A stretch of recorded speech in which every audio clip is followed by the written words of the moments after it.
எதிர்வரும் மாகாண சபை தேர்தல் தொடர்பில் மக்கள் விடுதலை முன்னணியின் இரு உறுப்பினர்கள் இவ்வாறான கருத்துக்களை தெரிவித்தனர். சாமான்‍යයෙන් අපේ රටේ මැතිවරණ නීතිය තමයි இந்த மாதம் தென் மற்றும் மேல் மாகாண சபைகளை கலைப்பதாக தெரிவிக்கப்படுகின்றது. தேர்தல் இடம்பெறும் திகதியை அறிவிக்கும் அதிகாரம் நாட்டின் சட்டத்தின்படி தேர்தல் ஆணையாளருக்கே இருக்கின்றது. மார்ச் மாதம் 29ஆம் திகதி தேர்தல் நடைபெறும் என விவசாய அமைச்சர் மஹிந்தயாப்பா அபேவர்தன மாத்தரையில் தெளிவாக குறிப்பிட்டிருந்தார். இந்த அமைச்சருக்கு மார்ச் 29ஆம் திகதி தேர்தல் நடைபெறும் என எப்படி தெரியும்? தேர்தல்கள் ஆணையாளரின் அதிகாரங்கள் மஹிந்தயாப்பா அமைச்சருக்கு வழங்கப்பட்டுள்ளதா? தேர்தல் நடைபெறும் திகதியை தற்போது எப்படி அமைச்சர் ஒருவருக்கு கூற முடியும்? தேர்தல்கள் திணைக்களத்தை ஐக்கிய மக்கள் சுதந்திர கூட்டமைப்பு அரசாங்கம் நடத்துகின்றது என்பது இதனூடாக உறுதியாகின்றது. මැතිවරණ කොමසාරිස් දෙපාර්තමේන්තුව මෙහෙවන්නේ මේ ආණ්ඩුව එක්සත් ජනතා නිදහස් සන්ධානය කියලා. මාර්තු මාසයේ 28 වෙනිදා හවස 7ට ජිනීවාවල ලංකාවට විරුද්ධ යෝජනා වෙනවා.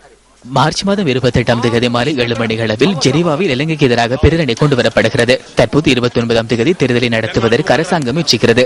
28ஆம் தேதி ஜனாதிபதி மக்களுக்கு உரையாற்றுவார். சர்வதேச அளவில் எமக்கு பாரிய அழுத்தங்களும் நெருக்கடிகளும் விடுக்கப்படுகின்றன. அந்த நெருக்கடிகளை நாம் எதிர்நோக்க மக்கள் அனைவரும் ஒன்றிணைய வேண்டும். நாளை நடைபெறவுள்ள தேர்தலின் போது இதற்கு நாங்கள் ஒரு சமிச்சையை காட்ட வேண்டும். எனவே அனைவரும் வெற்றிலை சின்னத்துக்கு வாக்களியுங்கள் என்று கூறுவார். உண்மையாகவே இதுதான் நடக்கும். நினைவில் வைத்துக் கொள்ளுங்கள்.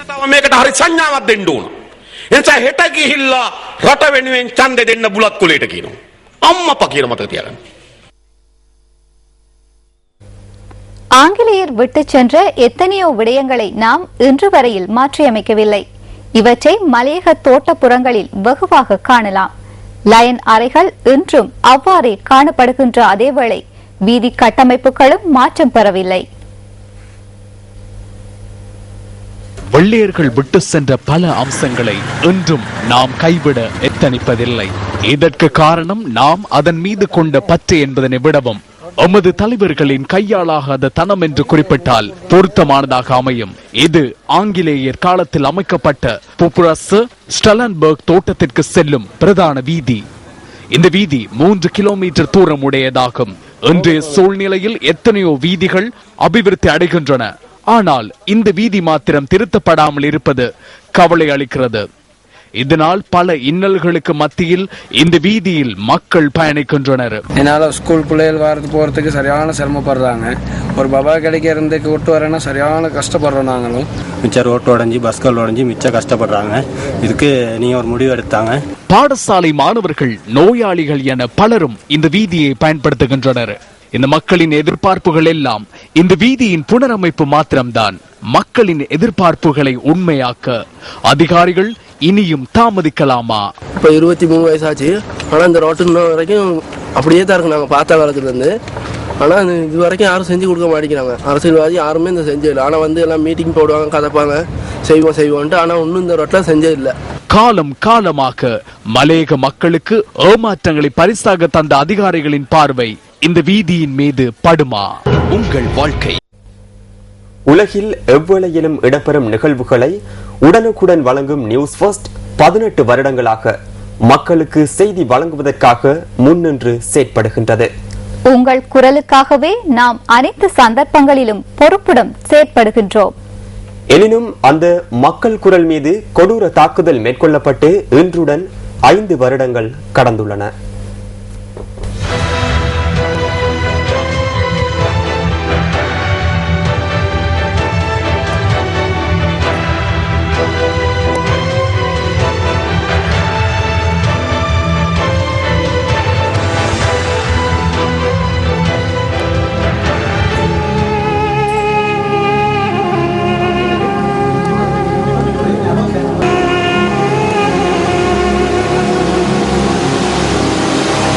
துப்பாக்கி மற்றும் குண்டுகளுடன் 20 பேரை கொண்ட குண்டர்கள் குழு 2009ஆம் ஆண்டு ஜனவரி மாதம் 6ஆம் தேதி அதிகாலை 2:10 அளவில் டெபானம கலையகத்தின் மீது தாக்குதல் நடத்தியது. இலக்க தகடாற்ற வெள்ளை நிற வேன் ஒன்றில் அவர்கள் வந்திருந்தனர்.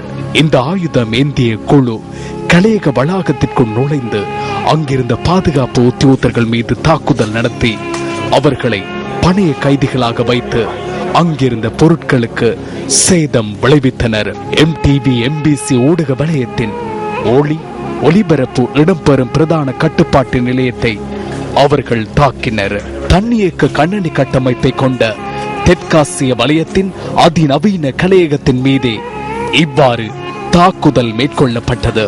8 கிலோகிராம் எடை கொண்ட கிளைமோர் குண்டொன்றை இதன் போது வெடிக்க வைக்க முயற்சிக்கப்பட்டதாக அரசு ரசாயன பகுப்பாய்வு திணைக்களம் தாக்குதலின் பின்னர் தெரிவித்தது.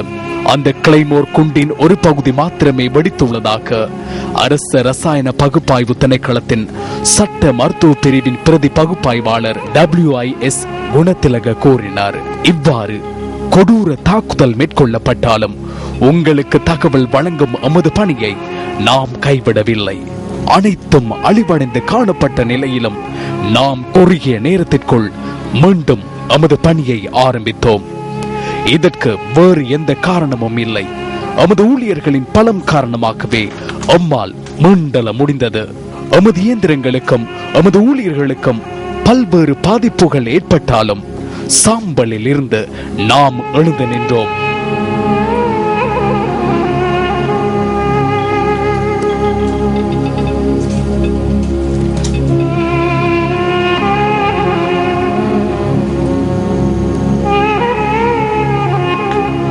இவ்வாறு தாக்குதல் மேற்கொள்வதால் எம்மை பின்தள்ள முடியாது என்பதற்கு இது ஓர் சிறந்த உதாரணமாகும்.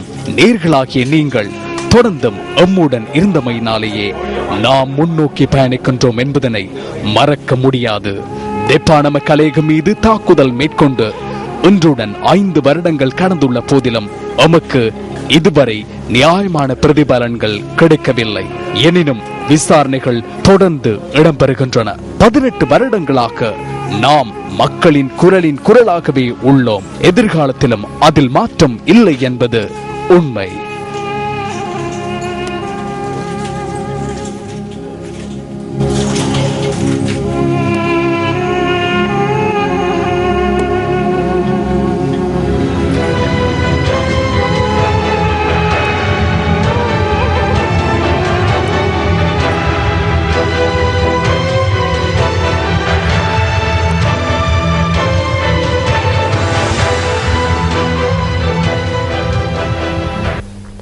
நீங்கள் இணைந்து கொண்டிருப்பது முதற்தர செய்தி வழங்குனர் நியூஸ் ஃபர்ஸ்டின் பிரதான செய்திகளுடன். மேலும் சில உள்நாட்டு செய்திகள். ஐக்கிய தேசிய கட்சியின் தலைமைத்துவ சபை தலைவர் மற்றும் பெரும்பாலான உறுப்பினர்கள் கடந்த முறை தேர்தலின் போது ஏனைய உறுப்பினர்களை விட குறைந்தளவு வாக்குகளையே பெற்றுக் கொண்டுள்ளதாக கட்சி செயற்பாட்டாளர்கள் குறிப்பிடுகின்றனர். அவ்வாறு மக்கள் வரம் குறைந்தவர்களுக்கு கட்சியை வெற்றிப்பாதைக்கு இட்டுச் செல்லும் நடவடிக்கையை முன்னெடுக்க முடியுமா என்று அவர்கள் கேள்வி எழுப்புகின்றனர்.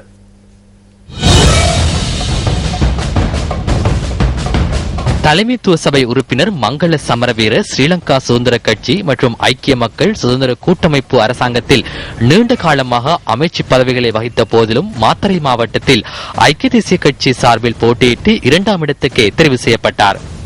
இவர் 2004ஆம் ஆண்டு பொதுத் தேர்தலில் ஐக்கிய மக்கள் சுதந்திர கூட்டமைப்பு சார்பில் மாத்தறை மாவட்டத்தில் போட்டியிட்டு 1,18,848 வாக்குகளை பெற்று முதலிடத்துக்கு தெரிவு செய்யப்பட்டார். இருப்பினும் 2010ஆம் ஆண்டு நடைபெற்ற பொதுத் தேர்தலின் போது ஐக்கிய தேசிய கட்சி சார்பில் போட்டியிட்டு 59,836 வாக்குகளை பெற்று 2ஆம் இடத்துக்கு தெரிவு செய்யப்பட்டார்.